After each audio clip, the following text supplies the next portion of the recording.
Hello, good morning students. Welcome back to my YouTube channel.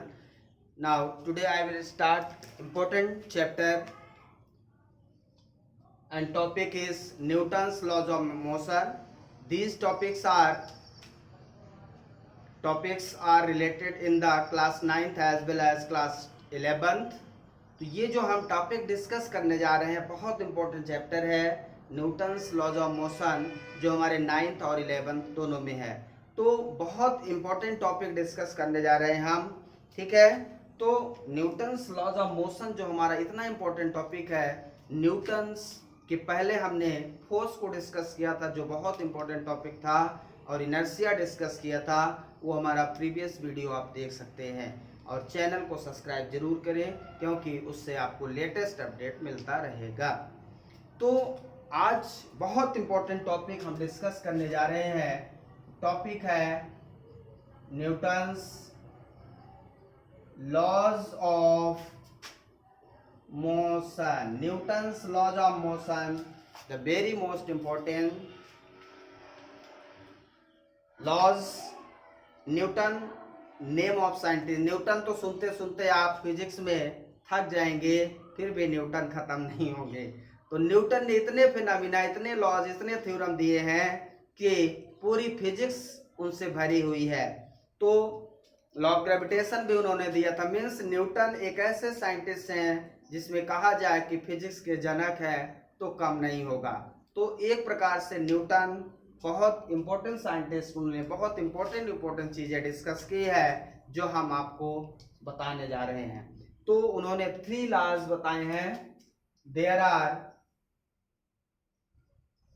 Are 3 laws of motion.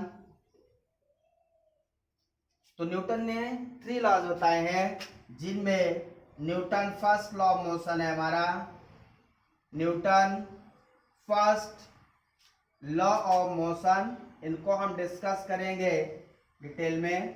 तो सबसे पहले हम ये आपसे पूछना चाहते हैं इनकी आवश्यकता क्यों पड़ी।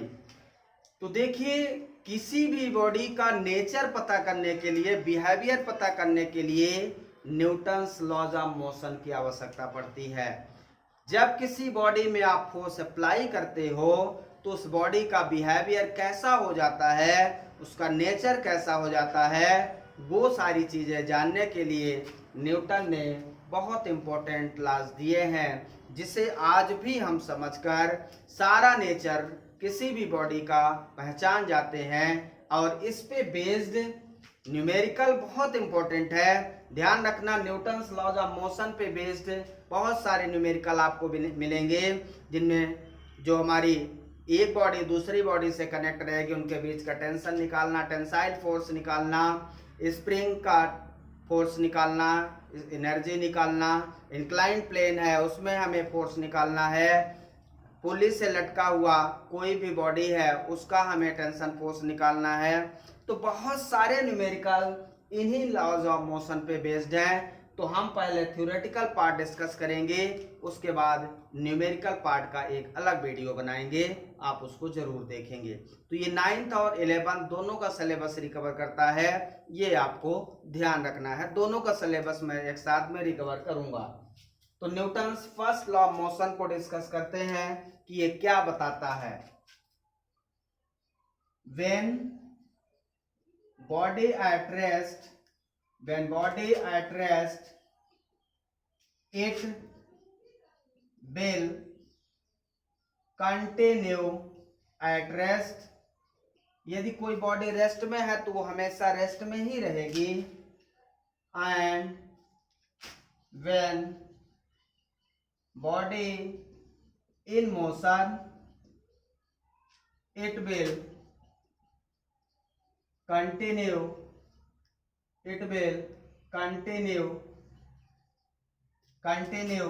in motion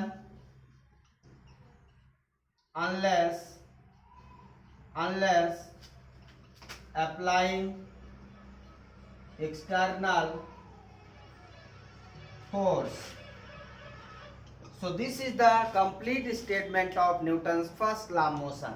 When body at rest, इसका मतलब कोई भी बॉडी यदि रेस्ट में है, आप देख सकते हैं कोई भी बॉडी यदि रेस्ट में है तो वो रेस्ट में ही रहेगी, और यदि चल रही है तो वो चलती ही रहेगी, और तब तक चलेगी जब तक कि हम उसमें कोई एक्सटर्नल फोर्स लगा के, उसमें हम एक्सटर्नल फोर्स अप्लाई करके उसका नेचर चेंज कर सकते हैं, उसका स्टेट चेंज कर सकते हैं। जैसे ये बॉडी रेस्ट में है, मैं इसमें यदि फोर्स लगाऊं तो ये बॉडी क्या होगी, चलने लगेगी। फोर्स लगाऊं तो क्या होगी, चलने लगेगी। फोर्स लगाऊं तो ये रुक जाएगी। तो यहाँ पे एक्सटर्नल एजेंट जो हमारा है बहुत इंपॉर्टेंट है। फोर्स मीन्स फोर्स के बारे में ही सारे फिनोमिना, किसी बॉडी में जब आप फोर्स लगाते हो तो उसका नेचर कैसा हो जाता है, ये हम यहाँ से जानने का प्रयास करते हैं। तो यहाँ पे कोई भी बॉडी रेस्ट में है तो रेस्ट में ही रहेगी, मोशन में है तो मोशन में ही रहेगी, तब तक रहेगी जब तक कि उसमें आप एक्सटर्नल फोर्स ना लगाएं। आपकी कार यदि खड़ी है तो वो खड़ी ही रहेगी, तब तक खड़ी रहेगी जब तक कि आप उसको स्टार्ट करके एक्सेलरेट ना करें। जैसे स्टार्ट करेंगे, एक्सेलरेट करेंगे, कार चलने लगेगी, एक पर्टिकुलर वेलोसिटी से वो आगे की ओर बढ़ेगी। और इस तरह से जैसे ही फोर्स लगाया, मीन्स आपने फोर्स लगाया तो वो चलने लगी। अब यदि आप उसको स्टार्ट करना बंद कर दें या ब्रेक लगा दें तो ब्रेक लगाने के बाद वो धीरे धीरे कार जाके रुक जाती। ब्रेक लगाना एक प्रकार से फोर्स है। तो जैसे ही आप फोर्स एक्सटर्नल लगाते हो तो उस बॉडी के नेचर में, बिहेवियर में, स्टेट में चेंज आ जाता है। यही फिनोमिना तो जानने के लिए हम लोग न्यूटन्स लॉज ऑफ मोशन पढ़ते हैं। ठीक है, समझ में आ रहा है आपको? तो बहुत इंपॉर्टेंट लॉज ऑफ मोशन है Newton's first law of motion. ये इनर्शिया पे बेस्ड होता है। तो पूरी की पूरी प्रॉपर्टी जो इनर्शिया आपने पढ़ा है वो first law of motion discuss करता है। तो इनर्शिया जो हमारा डिस्कस करता है, हम कह सकते हैं कि वो Newton first law of motion है। ठीक है ना? तो इस प्रकार से when a body at rest it will continue at rest, and when a body in motion it will continue in motion unless applying external force. ये लास्ट का पॉइंट जरूर लगाना है कि जब तक आप बाह्य बल ना लगाएंगे तब तक ये बॉडी में कोई चेंज नहीं आएगा। समझ में आ गया? फर्स्ट। सेकंड डिस्कस करते हैं, ध्यान से देखना आपको। तो इसको कहते हैं Newton's second law of motion. Newton second law of motion को हम डिस्कस करने जा रहे हैं। बहुत इंपॉर्टेंट है। इस पे बेस्ड न्यूमेरिकल आते हैं और ये इतना इंपॉर्टेंट है कि एक बहुत इंपॉर्टेंट फार्मूला आपको इससे मिलने वाला है। फोर्स और बॉडी में जो चेंजेस आएंगे उसका बिहेवियर जानने के लिए बहुत इंपॉर्टेंट नेचर आने वाला है। बॉडी रेस्ट में है कि मोशन में है, ये सारी चीजें हम इसके माध्यम से बहुत जल्दी पता कर लेते हैं न्यूमेरिकली। इसी पे ज्यादातर न्यूमेरिकल बेस्ड होंगे। न्यूटन्स लॉज ऑफ मोशन में जो न्यूमेरिकल होते हैं वो सारे के सारा ज्यादातर के numerical Newton second law of motion पे ही बेस्ड हैं। तो आपको सेकेंड लॉ ऑफ मोशन को बहुत अच्छे से समझना होगा। आइए देखते हैं कि what is the statement of Newton second law of motion. तो इनका स्टेटमेंट क्या है? इनका स्टेटमेंट है the force is directly proportional to the rate of change of momentum. What is the statement? The force is directly proportional to rate of change of momentum of the body. इसमें जो force है किसी भी body में, किसी भी body का momentum जो चेंज होता है, जितना इस बॉडी में, जैसे ये बॉडी है तो इसमें जितना फोर्स लगाओगे इसका मोमेंटम उतना चेंज होगा। मोमेंटम का मतलब आप समझे वेलोसिटी चेंज से momentum. Momentum is the product of mass of body and its velocity. तो मोमेंटम जो हमारा चेंज होता है वो बॉडी के मास और वेलोसिटी पे, जैसे जैसे हम फोर्स लगाएंगे किसी बॉडी में, बॉडी की वेलोसिटी चेंज होगी। मीन्स किसी भी बॉडी की वेलोसिटी उसके अप्लाइंग फोर्स पे डिपेंड करता है, और वो velocity that is called momentum वो फोर्स के डायरेक्टली प्रोपोर्शनल होगा। जिस रेशियो में आप टाइम के रिस्पेक्ट में फोर्स लगाते जाएंगे उसका मोमेंटम चेंज होता जाएगा। समझ में आ रहा है? तो मैथमेटिकली इसको हम प्रूव करेंगे। तो यहाँ पे जो मोमेंटम है इस टर्म को हम डिस्कस करें यदि, तो मोमेंटम क्या होता है, मोमेंटम को हम P से डिनोट करते हैं, और P equal to mv, mass into velocity of body, product of mass into velocity of body is called momentum of the body. अब इसमें इनिशियल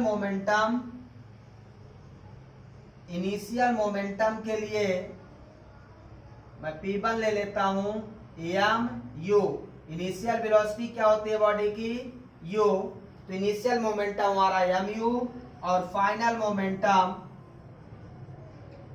मोमेंटम क्या हो जाएगा, mv, final velocity v।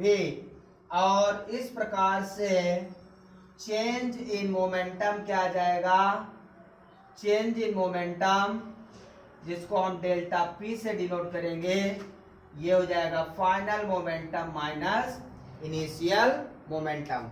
Change in momentum forward, final momentum minus initial momentum.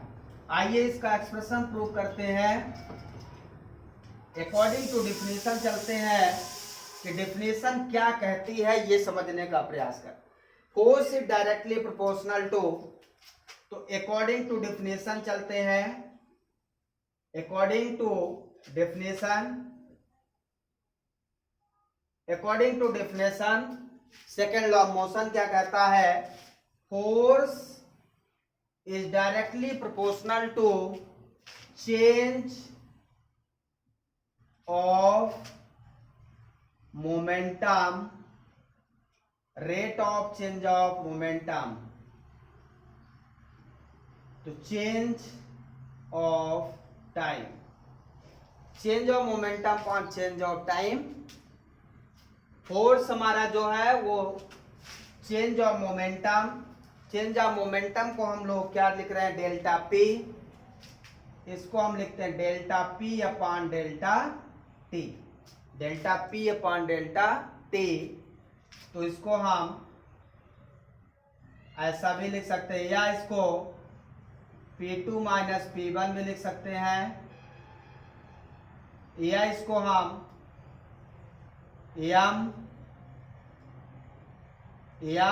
v minus mu upon delta T भी लिख सकते हैं, या इसको m v minus u upon delta T लिख सकते हैं। चेंज इन टाइम या टाइम बस लिख सकते हैं आप, दोनों चीज लिख सकते हैं। तो ये क्या हो जाएगा, ये v minus u upon delta T, इसको हम क्या लिख सकते हैं, delta P upon delta T लिख सकते हैं, ये भी आप लिख सकते हो। या इसी को हम क्या लिख सकते हैं, डेल्टा P या एक्सेलरेशन लिख सकते हैं equal to v minus u upon delta T, means change in velocity upon time. तो इसको हम लिख सकते हैं F प्रोपोर्शनल टू ma, या प्रोपोर्शनल टू ma लिख सकते हैं। और यहाँ F equal to kma, where k is the proportionality constant, k is the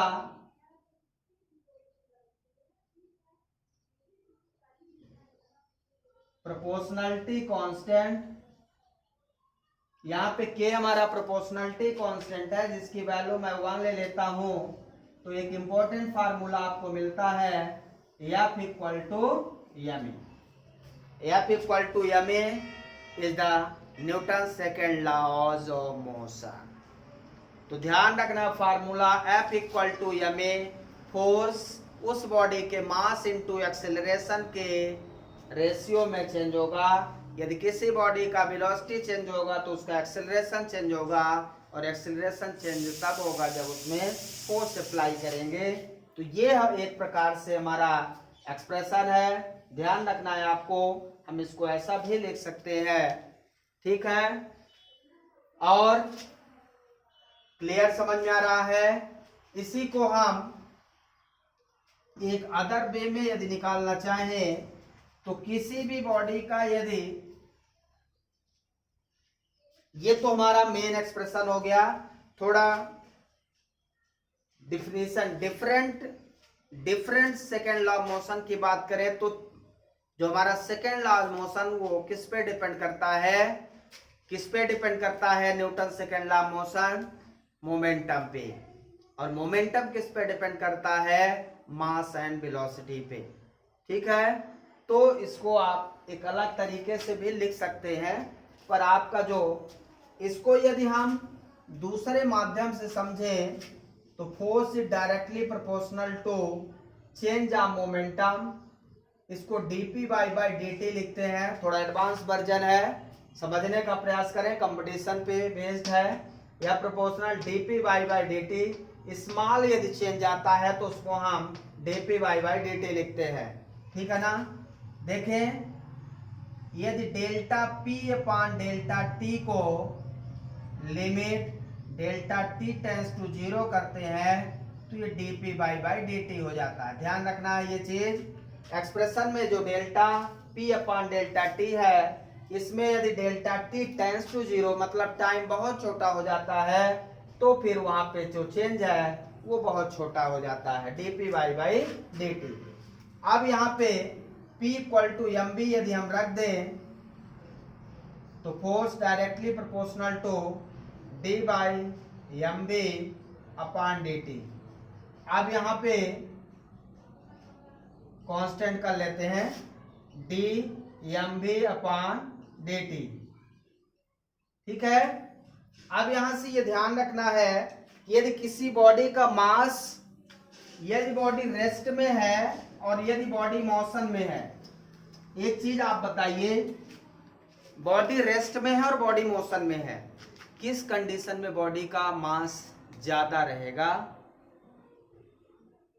यदि बॉडी रेस्ट में है, स्वाभाविक है बॉडी रेस्ट में है तो उसका मास, और मोशन में है तो उसका मास थोड़ा सा डिफरेंट रहता है। जब कोई बॉडी रेस्ट से मोशन में आ जाती है तो उसका मोशन में आना, उसका मास कुछ कम हो जाता है। उसका मोशन के कारण उसका मास कुछ कम हो जाता है। इसका मतलब मास और वेलोसिटी दोनों चेंज होंगे। तो यदि दोनों चेंज होंगे तब की हम बात कर रहे हैं। बाकी मास कांस्टेंट है तो मास सीधे वहां ले लेंगे। तो F इक्वल टू के, यहाँ पे दोनों की condition m dv by dt plus v dm by dt when mass and velocity both are changes। ध्यान रखना है ये तब के लिए है जब मास और वेलोसिटी दोनों चेंज हो रहे हों, तब ये एक्सप्रेशन होगा।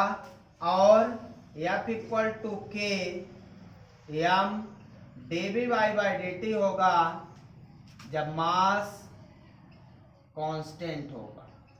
यदि मास कांस्टेंट है तब m dv बाई dt आता है k m, और dv बाई dt हमारा a है, और m मीन्स कुल मिला के ये एक्सप्रेशन तब आता है जब मास कांस्टेंट होता है। F इक्वल टू m तब वैलिड है जब किसी बॉडी का मास कांस्टेंट रहता है, ध्यान रखना है। और यदि मास वेरिएबल है so this is the expression. अब मैंने यहाँ पे दोनों चीजों आपको प्रूव करके दिखा दिया है। F इक्वल टू m में m कांस्टेंट रहेगा, only change the acceleration of the body. Body एक जगह से दूसरी जगह जाएगी तो हम ये मान के चलेंगे उसमें कि बॉडी का मास कांस्टेंट है। यदि वेरिएबल मानेंगे तो फिर ये एक्सप्रेशन हमें करना पड़ेगा। समझ में आया पूरा का पूरा मैटर? तो जब भी हम एक्सप्रेशन करते हैं Newton second law of motion पे, हम ये मान के करते हैं कि उस बॉडी का मास कांस्टेंट रहेगा। क्लियर है? अब जैसे हम एग्जांपल पे लें, कोई बॉडी है, मास 5 kg का, और वो बॉडी में जब हम फोर्स लगाते हैं, यहाँ पे 5 न्यूटन का, तो बॉडी आगे की ओर चलने लगती है। तो बॉडी का मास तो 5 kg ही रहेगा।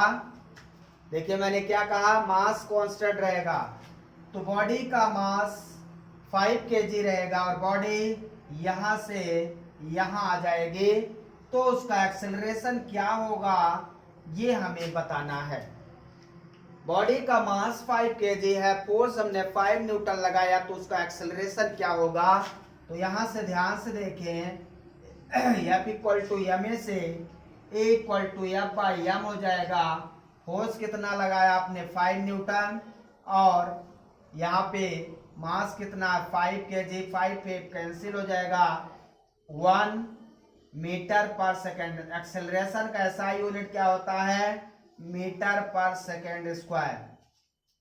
तो किसी भी बॉडी में हम जब फोर्स लगाएंगे तो बॉडी में एक्सेलरेशन चेंज हो जाता है, और कितना चेंज हो जाता है उसको हम न्यूमेरिकल के द्वारा फाइंड आउट कर लेते हैं। ठीक है, समझ में आ रहा है? इस तरह से कोई भी बॉडी है, हम उसमें मान लीजिए 10 kg की बॉडी है, और ये बॉडी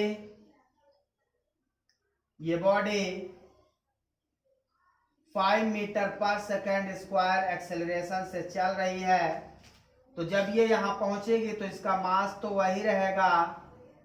अब हमसे पूछ रहा है कि जो इसमें मैंने फोर्स लगाया, मास दिया है और एक्सेलरेशन गिवन है, तो कितना फोर्स मैंने लगाया इसमें कि बॉडी इतने एक्सेलरेशन से आगे की ओर चली गई। तो फोर्स पूछ रहा है, तो F equal to m a से, एम दिया है 10, ए दिया है 5, तो इसको सॉल्व कर लें। 50 न्यूटन का फोर्स आपने लगाया था, आपने इस बॉडी में 50 न्यूटन का फोर्स लगाया, जिसके कारण बॉडी यहां से यहां चली गई है। इस प्रकार से कोई भी एग्जाम्पल, बहुत हाई लेवल के एग्जाम्पल भी आते हैं, इंक्लाइंड प्लेन का आता है, पुली का आता है, तो वो एग्जाम्पल्स हम जब डिस्कस करेंगे,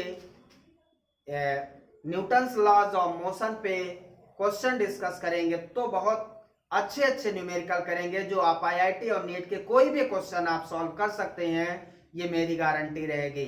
तो उसके लिए हम अलग वीडियो बनाएंगे। आज हम केवल थ्योरेटिकल डिस्कस करेंगे और बेसिक फंडामेंटल डिस्कस करेंगे।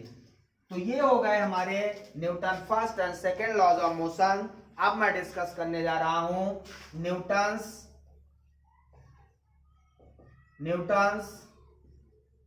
Third law of motion.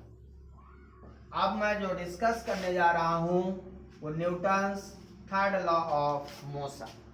तो पहला लॉज है वो रेस्ट और मोशन की सिचुएशन को बता रहा था। सेकंड जो हमारा है वो फोर्स के अकॉर्डिंग एक्सेलरेशन में किस प्रकार से चेंजेज आ रहे हैं, रेट और मोमेंटम में किस प्रकार चेंज आ रहा है वो बताया है।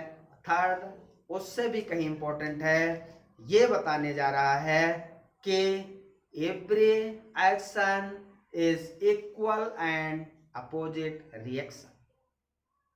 तो थर्ड और इंपॉर्टेंट है कि किसी भी बॉडी में हम जितना फोर्स लगाते हैं, बॉडी उतना ही हमारे ऊपर अपोजिट फोर्स लगाती है। इसी बेस पे आजकल पूरी की पूरी बिल्डिंग खड़ी रहती है। कोई भी बॉडी किसी सरफेस पे रखी है तो इसी प्रिंसिपल के थ्रू रखी है। मीन्स बहुत important action to reaction concept है, जिसको न्यूटन ने बताया था। तो आज वो भी हम समझ लेते हैं। तो थर्ड लॉ क्या है, every action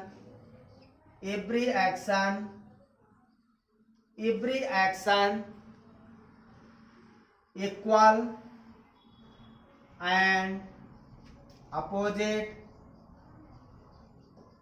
every action equal and opposite reaction, every action equal and opposite reaction. यदि आपको मैं एक लपड़ मारूं तो आप मुझे एक लपड़ मार दें, इसका मतलब ये क्या है, एक्शन टू रिएक्शन। आप में जो एक्शन हुआ, आपने मेरे ऊपर रिएक्शन किया, ये कहते हैं एक्शन टू रिएक्शन। तो every action equal and opposite reaction, यदि एक्शन होगा तो रिएक्शन तो जरूर होगा, ये तो निश्चित है। तो एक्शन किस रूप में होता है, उसका रिएक्शन किस रूप में होता है, ये फिक्स है, लेकिन किस तरीके से होगा ये देखना है। तो every action equal and opposite reaction, ये ध्यान रखना है। Action to reaction, it is also called action reaction, action, it is also called action reaction, action reaction pair, action reaction pair, action reaction pair means action और reaction हमेशा एक साथ होंगे। किसी बॉडी में यदि एक्शन होगा तो रिएक्शन होगा ही होगा, तो ये एक्शन रिएक्शन पेयर कहलाते हैं। अब ध्यान रखना है कि जो एक्शन रिएक्शन पेयर है ये डिफरेंट बॉडी में लगेंगे। Action reaction, action reaction pair always act, action reaction pair always act on the different body, ये हमेशा अलग अलग बॉडी में लगेंगे। एक्शन रिएक्शन अलग बॉडी में हो, जैसे जैसे एक लपड़ आपको मारा, आपने एक लपड़ मारा, मैं अलग हूं, आप अलग हैं, अलग अलग बॉडी पे ये एक्शन रिएक्शन होगा, ये ध्यान रखना है। तो action reaction pair always act on the different body, और इनका जो नेचर होगा, नेचर कैसा होगा, डिफरेंट नेचर्स की बॉडी होगी, उस बॉडी पे ये लगेगा। तो आइए एग्जांपल के तौर पे समझते हैं। कोई भी बॉडी सरफेस पे रखी है, ये क्या है, कॉन्टेक्ट सरफेस, ये क्या है, कॉन्टेक्ट सरफेस। कोई भी बॉडी सरफेस पे रखी है तो उस बॉडी में एक नॉर्मल, इस बॉडी में एक फोर्स नॉर्मल रिएक्शन कहलाता है। नॉर्मल रिएक्शन मतलब ये रिएक्शन फोर्स है। कैसा है ये, रिएक्शन फोर्स। नॉर्मल रिएक्शन मतलब हमेशा सरफेस का नॉर्मल रहेगा, सरफेस का नॉर्मल रहेगा ये, इसीलिए इसको नॉर्मल मतलब 90 डिग्री, सरफेस से हमेशा 90 डिग्री रहेगा, इसीलिए इसको नॉर्मल रिएक्शन फोर्स कहते हैं। रिएक्शन फोर्स मतलब एक्शन कौन कर रहा है, एक्शन कौन कर रहा है, ध्यान रखना आपको। यहाँ पे सरफेस और बॉडी है, बॉडी एक फोर्स सरफेस पे लगा रही है, यहाँ पे बॉडी किस पे फोर्स लगा रही, सरफेस पे, और सरफेस उस बॉडी पे एक रिएक्शन फोर्स लगा रहा है। यहाँ दो चीजें हैं, एक सरफेस हो गया, दूसरा बॉडी हो गया। तो ये मासा बॉडी है और दूसरा क्या हो गया, सरफेस। तो बॉडी और सरफेस दो अलग अलग बॉडीज हो गई, एक सरफेस हो गया, दूसरा बॉडी हो गई है मास के। तो ये नॉर्मल रिएक्शन, सरफेस और बॉडी कितना फोर्स लगाती है सरफेस पे, ये जानना जरूरी है। तो रिएक्शन फोर्स जो सरफेस लगाया वो n है, बॉडी कितना फोर्स लगाएगी,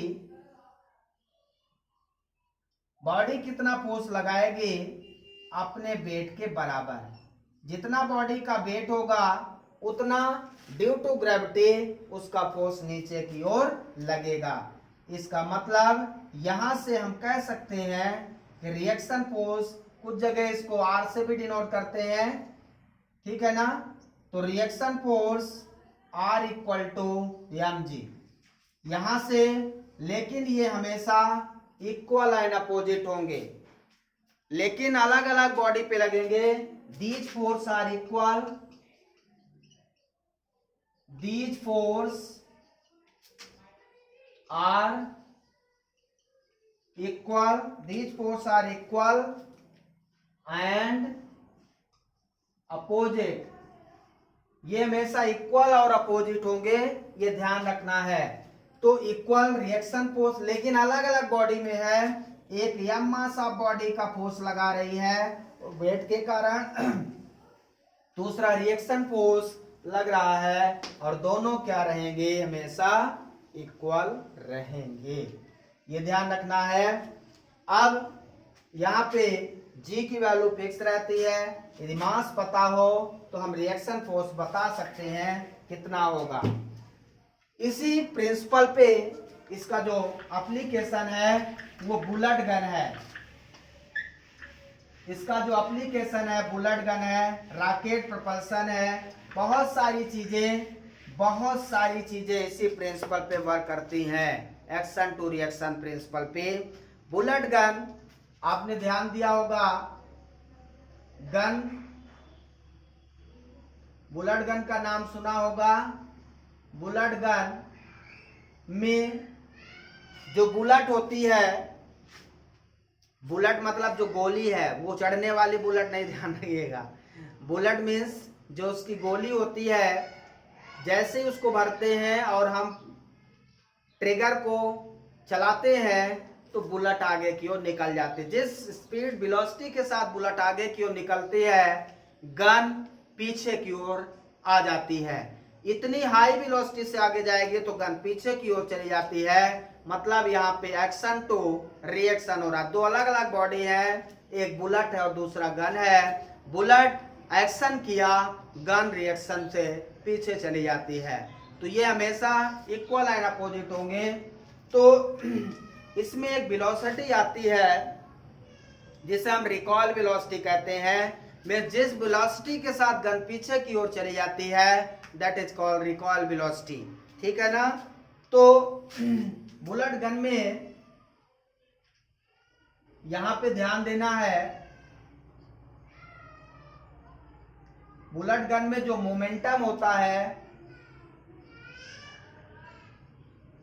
मोमेंटम ऑफ बुलेट गन